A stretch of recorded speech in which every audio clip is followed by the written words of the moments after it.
Working with complex mesh bodies like this scan from an Artec 3D Space Spider can be difficult for most computers due to the large number of facets.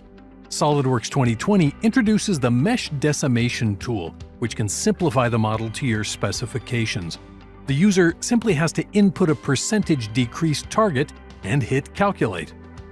Now that we've reduced the complexity of the mesh body, we want to generate a solid model. Let's start by first creating an axis through the center of the mesh geometry.